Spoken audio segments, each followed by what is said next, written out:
Evening YouTubers. It's a little belated, I admit, but I just thought I'd do a video on the Australian Open, the tennis. And I didn't get to see any of their fancy matches, but I did go early to Vodafone Arena and catch Casey Dell'Acqua start her run of upsets, which took her eventually, I think, to a loss to Jelena Jankovic. She played terrible in that, but good on you, Casey. You did well apart from that. And then I saw Mardy Fish destroy Tommy Robredo. The big American has a big serve. No surprises.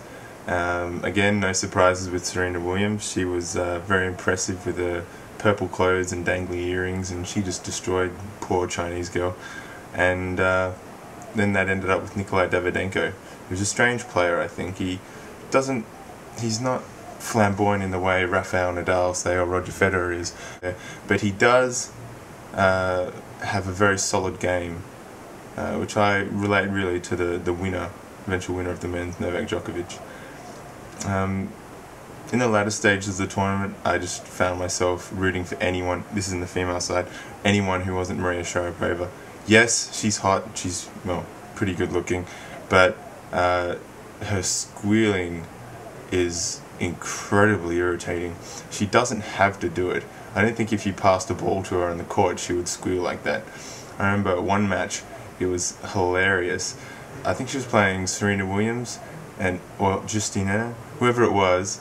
They were pushing her very far during the rally, and her squeals got louder and louder, or more high pitched, until the last one was just this almost orgasmic squeal. Ah!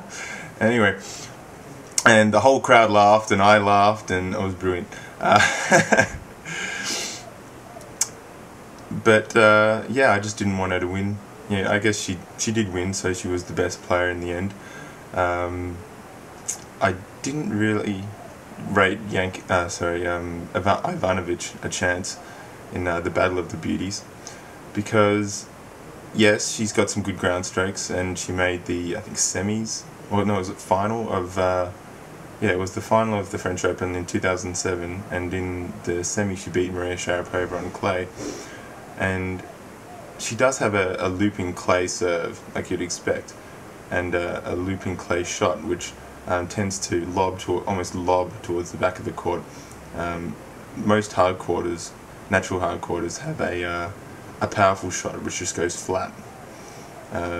Like Maria Sharapova does have that kind of shot, as does people like Marat Safin, who's definitely not a good clay player. And so yeah, she just couldn't hang in with Maria Sharapova's more squeal and flatter ground strokes. Maria Sharapova's not quite as delicate either. The men's was a bit of a surprise. Tsonga. I think everyone liked Tsonga to a certain degree, and people love Muhammad Ali, and so his nickname gave him a lot of fans as well, I think, but he still had to live up to that. And to beat Rafael Nadal the way he did was incredible. Courier was saying he was faultless that match, which was not true. He had 36 winners, 17 aces, and a similar amount of unforced errors. But the point is, he hit so many damn winners that Nadal just wasn't hanging in there. Nadal, for his part, he was playing a sort of a clay court game.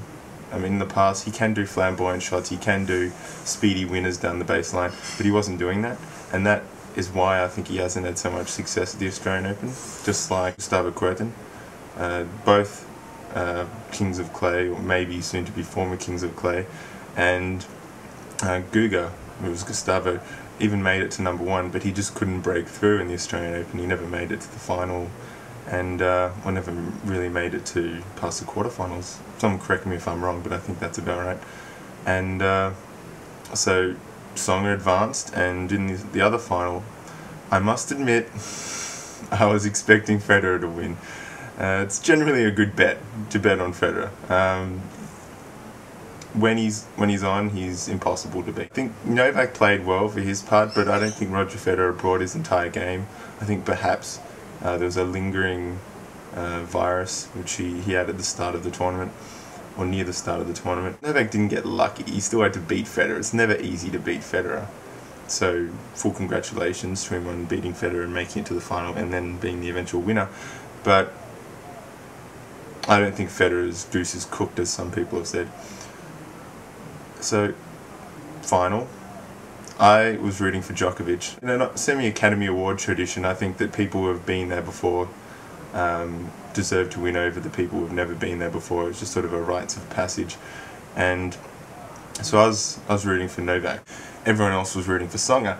And at one stage we got into quite a fiery argument because I said that everyone shouldn't support Tsonga just because he's got a funny nickname and is the underdog of the tournament.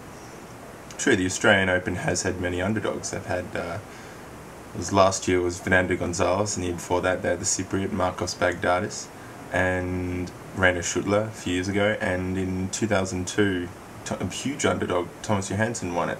But I just felt that Djokovic has gone through a hard road as well, and he's a funny guy. Anyone who's seen his impersonations of Maria Sharapova, Pete Sampras and Rafael Nadal, where he takes the piss out of Nadal's pants-picking obsession, would attest to this fact. And that's the reason he's called the Joker. So, all in all, I was glad to see a good match, and I was also glad to see Djokovic win, and it was a good Australian Open.